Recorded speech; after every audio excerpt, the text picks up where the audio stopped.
Bonjour à tous, donc aujourd'hui nous allons parler de l'eau qui constitue 75% de notre corps. Alors au niveau de l'eau, ce qu'il faut savoir c'est qu'il y a certains pays où on va trouver beaucoup d'eau gazeuse, beaucoup d'eau fortement minéralisée. Est-ce que c'est bon pour l'organisme de boire de l'eau gazeuse, de boire de l'eau fortement minéralisée? En fait il faut savoir que le corps ne peut absorber que 1% des minéraux qu'il y a dans l'eau. Ce qui veut dire que ce que vous allez absorber en minéraux majoritairement ne sera pas dû à l'eau que vous allez boire, ce ne sera pas ça le facteur clé de votre reminéralisation physique. Donc vu que vous n'absorbez qu'1% seulement des minéraux, que les minéraux de l'eau sont très difficilement assimilables par l'organisme, et que encore pire que ça crée même des problèmes au niveau des reins, d'absorber une eau trop fortement minéralisée comme de l'eau gazeuse à longueur de temps, ça crée des problèmes au niveau de la filtration des reins. Donc il vaut mieux privilégier l'eau fortement déminéralisée, ça c'est le premier point. Le deuxième point sur le fait d'absorber beaucoup d'eau, est-ce que ça peut être dangereux? Puisque vous avez vu que j'ai fait une vidéo où il y a au moins, où j'absorbe 6 litres de thé, etc. Alors il faut bien faire la différence entre le thé et l'eau, puisque le thé est un déshydratant et l'eau est un hydratant. Donc ce sont deux rôles qui sont complètement antagonistes, mais qui peuvent s'équilibrer.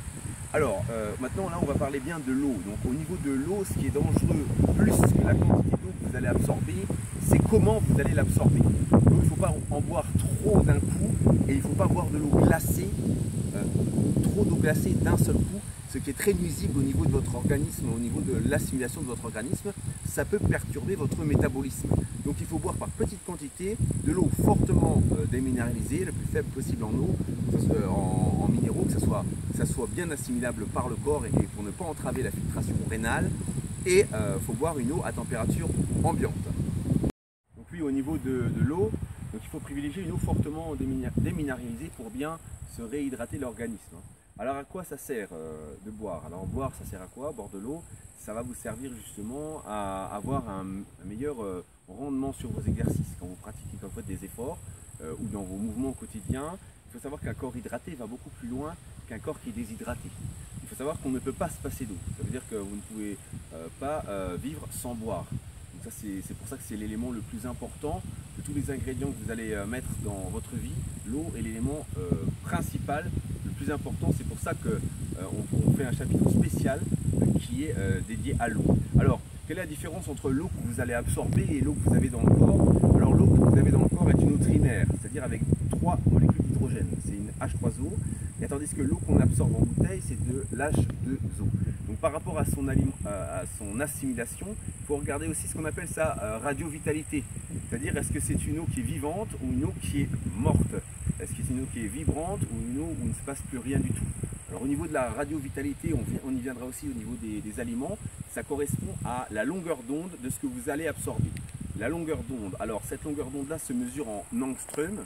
Il faut savoir qu'un être humain en forme donc produit des ondes qui vont de 6500 à 7000 angstrom. Tout ce que vous avalez qui est en dessous des 6500 angstrom va donc fatiguer votre vitalité, car c'est vous qui allez compléter votre alimentation pour l'assimiler correctement. Et tout ce qui est au-dessus de 7000 angstrom va vous donner plus de vitalité, parce que ça va vous recharger énergétiquement.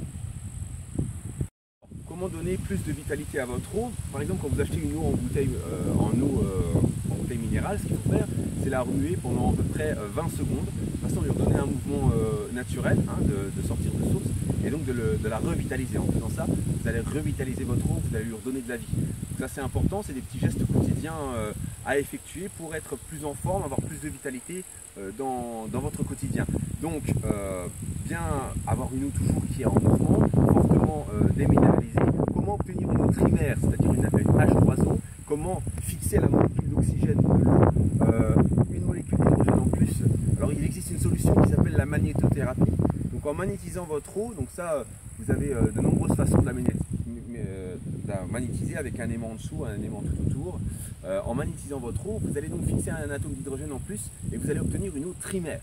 Donc une eau fortement déminéralisée, par exemple type Volvic, eau de source de montagne, avec un aimant que vous secouez 20 secondes avant de la boire, et vous avez une eau la plus vitalisante possible, et puis la moins encrassante pour l'organisme possible. Alors, combien est-ce qu'on peut boire de cette eau-là, sachant que dans votre alimentation, vous allez avoir à peu près 1 litre d'eau qui va être fournie par votre alimentation.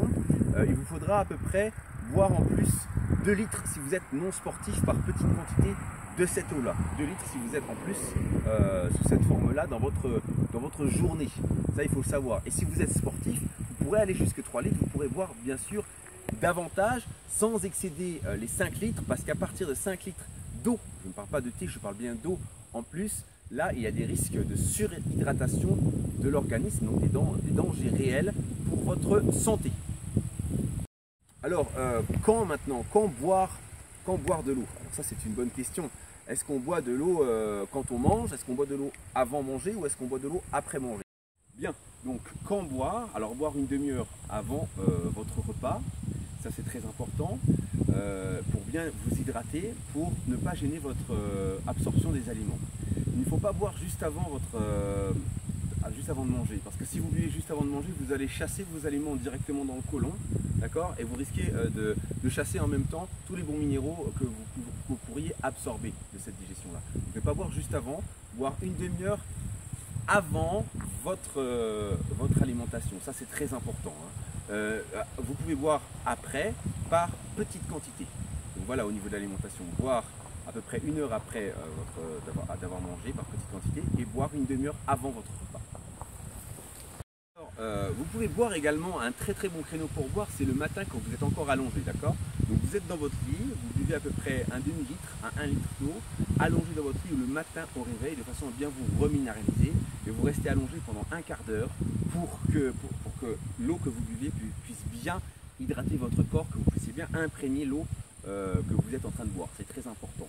Donc le matin au réveil, une demi-heure avant votre repas, et puis au bout d'une heure après votre repas, par petite quantité, environ 2 litres pour une personne sédentaire, 3 litres pour une personne sportive, sachant qu'une personne moyenne va déjà déstocker 2,5 litres d'eau par jour. Donc vous rajoutez à peu près 1 litre durant votre entraînement, donc ça fait une perte de 3,5 litres, donc c'est quand même pas négligeable, mais vous avez 1 litre qui est apporté par l'alimentation. Donc vous calculez, si vous êtes à 4 litres, alimentation plus prise hydratante, pour un sportif, vous êtes donc correct, sachant qu'il ne faut pas excéder 5 litres, sinon ça devient très dangereux au niveau de la santé.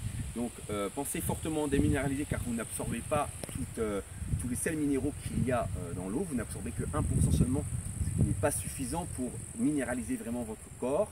Et ensuite, maintenant, nous allons voir donc ce qui concerne le pH. Est-ce qu'il vaut mieux consommer une eau dure, une eau alcaline ou bien une eau acide?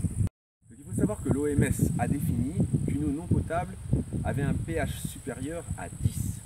Alors malheureusement, si vous voulez prendre de l'eau du robinet, la moyenne des eaux du robinet est très au-dessus du 10, elle est autour de 30. Donc le pH de l'eau du robinet est autour de 30 au niveau alcalin. Donc ils ont dû s'adapter au niveau européen, surtout au niveau de la France. Et donc ils tolèrent en France une eau potable jusqu'à 30, sachant que l'OMS, elle, a défini que plus de 10 était la définition d'un pH alcalin d'une eau non potable.